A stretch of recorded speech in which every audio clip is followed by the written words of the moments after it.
handa ako lumaban makamit muli natin ang kalayaan. At ang higit na mahalaga, dapat lahat tayo ay kumilos.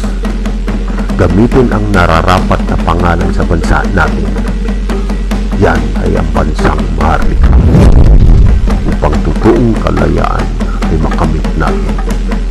Mabuhay ang Maharlika.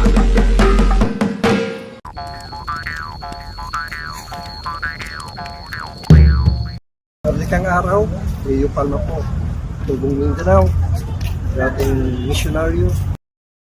For the last 20 years, naglibot na rin sa iba't ibang panig ng mundo, sa South America, sa Africa, sa Europa, sa Southeast Asia at Asia.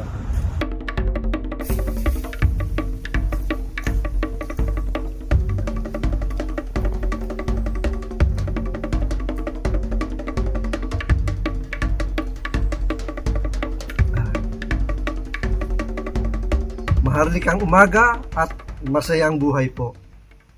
Andito tayo ngayon sa Maharlika Paradise kung saan ay ating sinasaliksik ang Maharlika. So ito na po ang second episode ng second part ng ating programa. Yun nga po, Maharlika ang pagsasaliksik. Nung early days po, ay may iba't ibang pangalan na ang ating bansa na ang tumatawag dito ay ang mga dumadayo sa atin o ang mga nangangalakal sa atin tulad ng mga Chino, Arabo at Indianos. So tinatawag tayong Islands of the East or Emerald Islands, Gems of the East dahil nga po doon sa mayaman nating mga mineral and natural resources. Tinagurian din tayong Islands of Faith dahil sa ating pagmamahal sa kalikasan at paniniwala sa buong may kapal na kung tawagin natin ay Bathala. Tayo din po ay ang Treasure Islands of the Pacific. Pero ang pinakasikat dito po ay modernized na Pearl of the Orient Seas. So yun po ang mga dating pangalan na tinatawag sa atin.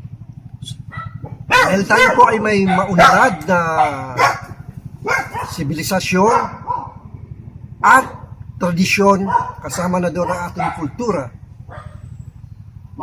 So ayon po sa mga dalubhasa o mga experts ay may mga principles para tawagin ang isang bansa.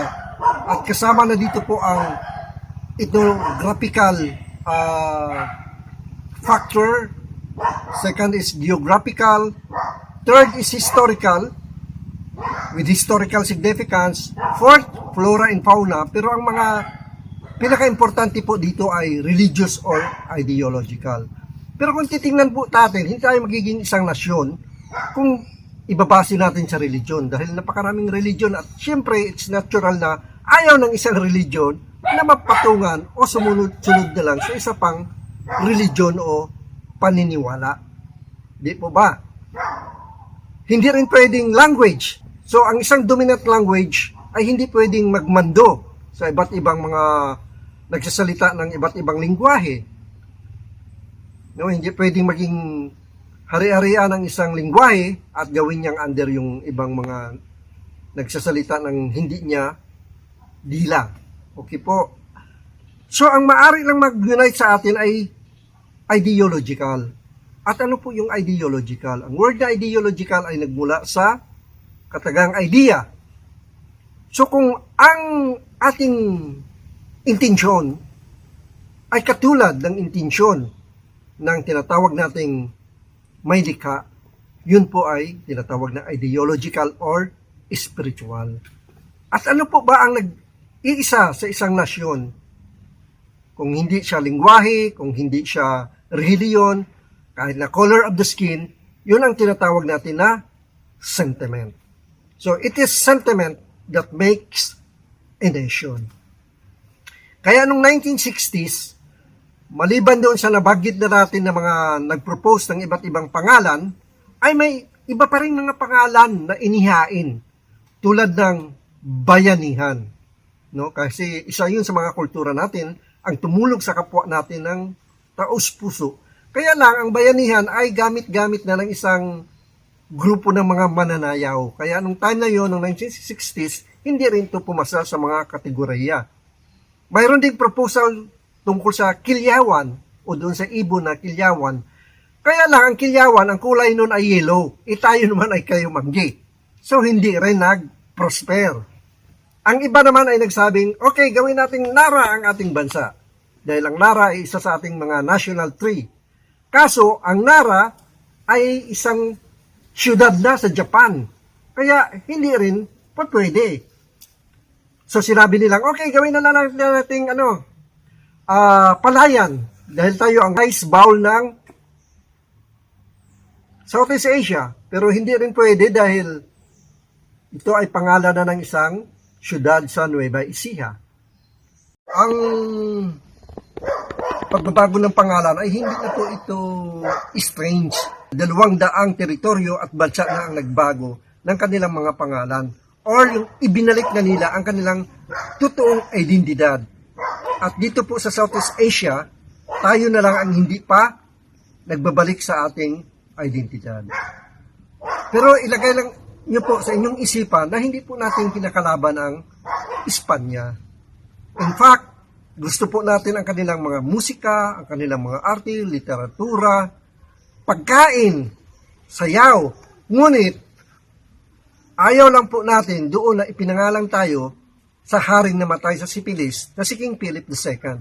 Dahil hindi maganda po yun na siya ang nire-represent natin bilang Pilipino. Kaya kami po ay nag-a-advocate na tayo ay maging maharlika. Kaya po sa susunod na episode, sa third episode, ay pag-uusapan natin kung ano ang nangyayari sa mga bansang ito pagkatapos nilang naibalik ang kanilang honor and dignity bilang isang nasyon. Dapat po nating alalahanin na sa buong mundo ay may mahigit na 200 countries and territories that already changed their names or naibalik na nila ang kanilang tunay na identidad.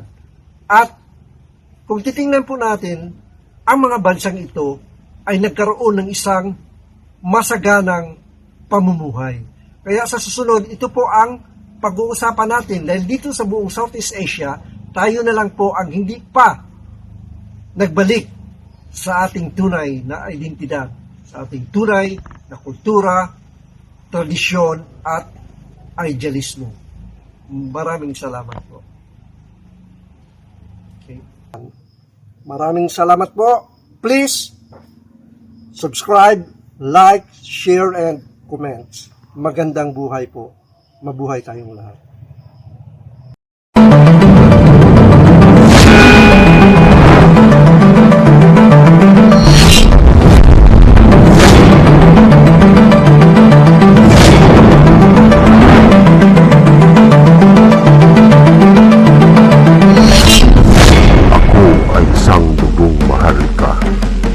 Handa ako lumaban makamit muli natin ang kalayaan. At ang higit na mahalaga, dapat lahat tayo ay kumilos. Gamitin ang nararapat na pangalan sa bansa natin. Yan ay ang bansang maharlika. Upang totoong kalayaan ay makamit natin. Mabuhay ang maharlika.